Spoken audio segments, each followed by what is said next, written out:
Eu sou Romeu, uma personagem das histórias de Shakespeare, e eu sou um romântico apaixonado. Antes, eu era apaixonado por Rosalinda, ela era o meu amor. E num baile de máscaras, lá dos Capuletos, onde nós íamos nos encontrar, eu encontrei, na verdade, o meu verdadeiro amor e descobri que não era Rosalinda, era Julieta Capuleto, filha do meu inimigo. E mesmo assim, eu me apaixonei naquela formosura.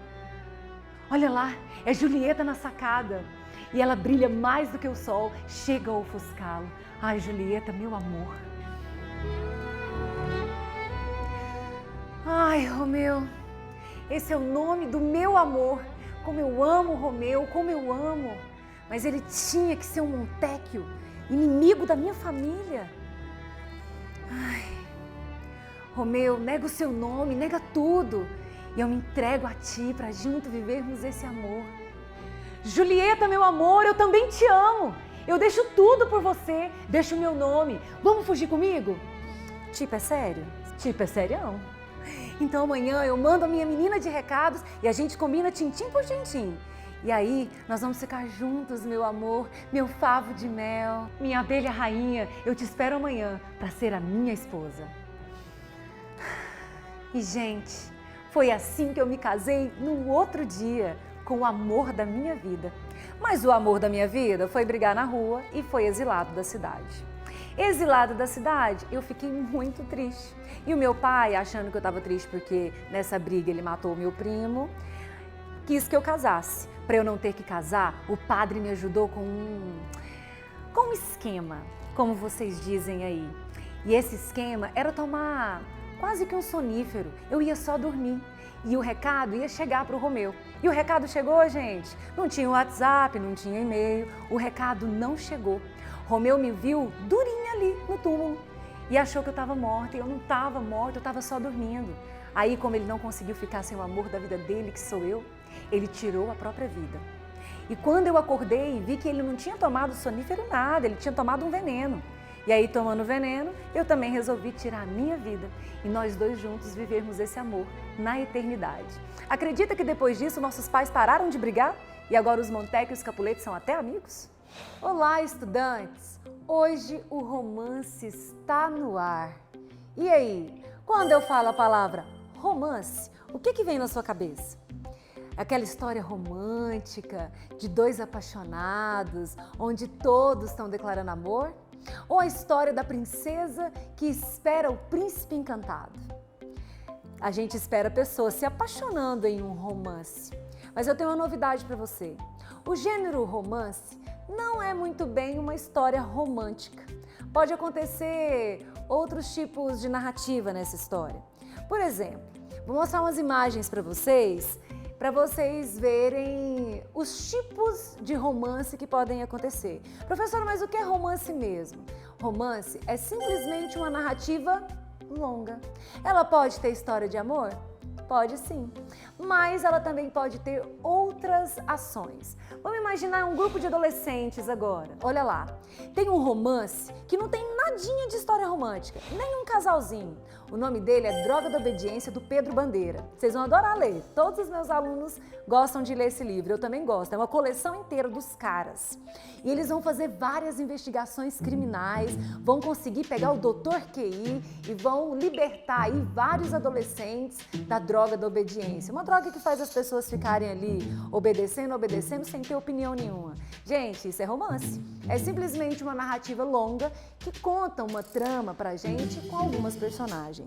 Outro tipo de história que a gente tem, de aventura, pode ser pirata, pode ser Ilha do Tesouro. É uma narrativa longa e não tem nenhuma história romântica. O que mais que a gente tem?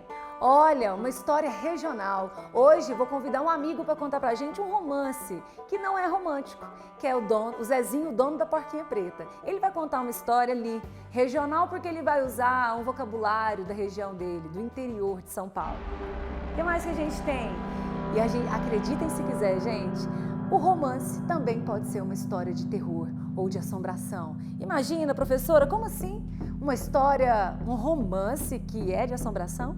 É só isso, porque a gente não pode associar romance com romântico. O Romeu e a Julieta, que estiveram presentes com vocês hoje na nossa aula, então, aquilo lá é uma história romântica, mas é uma peça teatral de Shakespeare.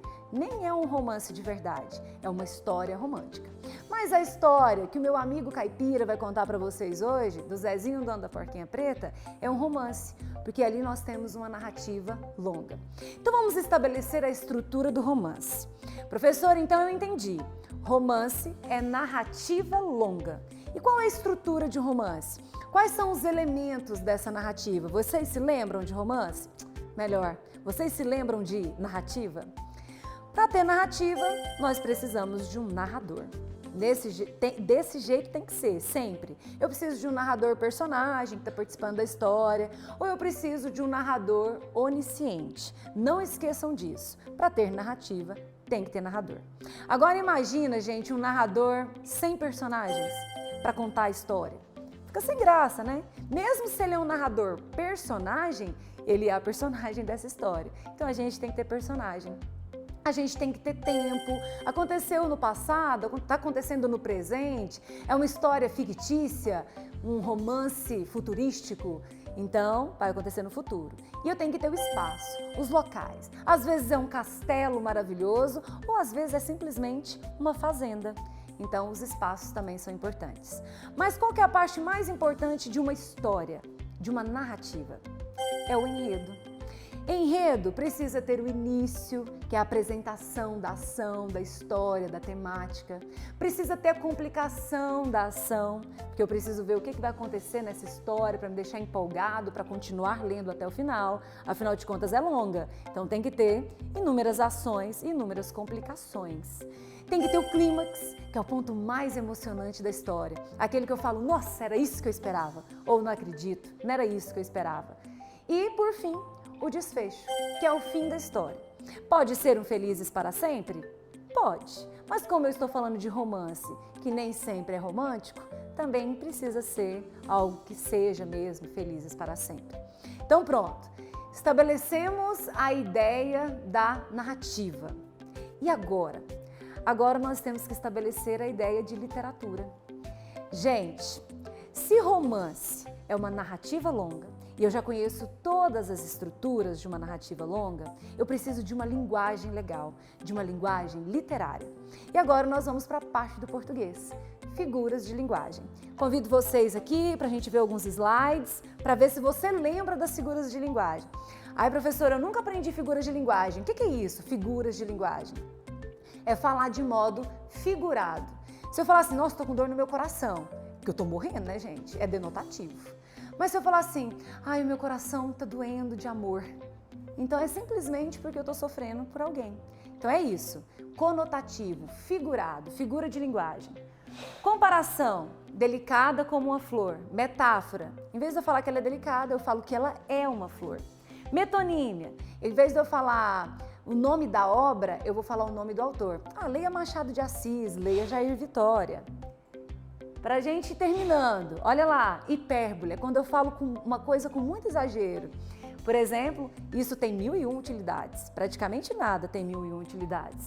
Paradoxo, dói tanto que nem sinto mais. Como alguma coisa dói tanto e você nem sente? Então é paradoxo, ideia contrária. E a antítese, dias de guerra e paz. As ideias são contrárias, mas elas se complementam. Guerra e paz faz sentido na mesma frase. Espero que vocês tenham gostado da história romântica do começo. Mas agora não é mais uma história romântica, é um romance, do gênero romance. Uma narrativa longa que aconteceu lá na fazenda. Zezinho, o dono da Porquinha Preta, de Jair Vitória. E eu convido um amigo meu para contar essa história para vocês, de um jeito regionalista, com a linguagem dele. Vamos ouvir a história? E aí, molecada, tem uma história para contar para vocês, que a professora me chamou para contar. Quem, na verdade, escreveu sobre ela foi Jair Vitória, lá da nossa terra do interior.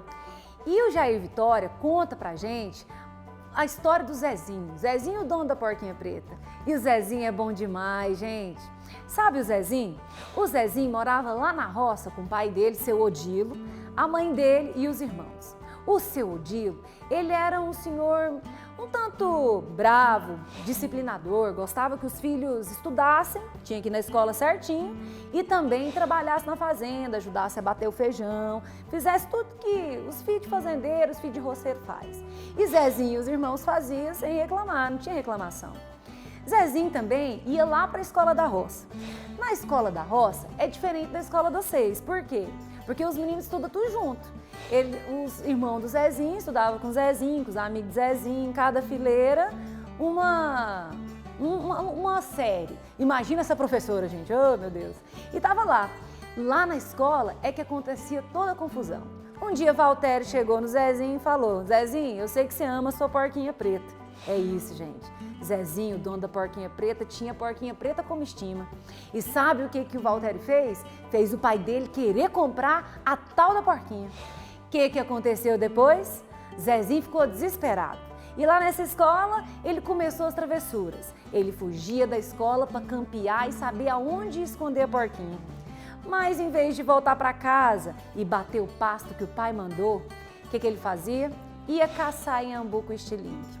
Gente, nesse dia que ele foi caçar esse ambu com estilingue, ele teve um problema com o pai dele e acabou ficando de castigo depois. O pai dele tirou o estilingue, proibiu um monte de coisa e mandou ele só trabalhar. Ele ia para a escola, da escola ia trabalhar para a escola, e foi assim que Zezinho ficou. Trabalhando e indo para a escola e fazendo travessura, sabe por quê? Ele conseguiu esconder a porquinha preta lá na gruta. E essa porquinha preta ficou escondida lá. No pior dos dias, no dia que choveu a noite toda. Zezinho dormiu nada, só sofria a noite inteira e chorava, porque a porquinha dele estava sozinha dentro da gruta num dia de chuva, imagina, gente.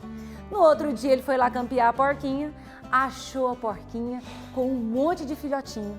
É isso, a porquinha preta teve filhotinho. Nessa história toda aconteceu um monte de travessura. Não foi só o estilingue, não foi só a caça, ele brincava no córrego de jacaré, deixava de trabalhar, esqueceu a porquinha uns dias na gruta. E um dia ele fugiu da escola para ver os filhotinhos da porquinha. E a mãe dele não seguiu ele, gente? Porque ele foi lá na casa pegar o milho para dar para a porquinha, a mãe dele seguiu ele, as irmãs, e acharam os filhotinhos. Quando ele chegou da escola, estava lá, a porquinha preta e os filhotinhos. Aí ele falou: agora meu pai vende a minha porquinha. E os porquinhos dela tudo junto, que agora tá valendo mais, meu pai precisa de dinheiro. Mas não é que chegou uma peste na fazenda e matou os porquinhos tudo?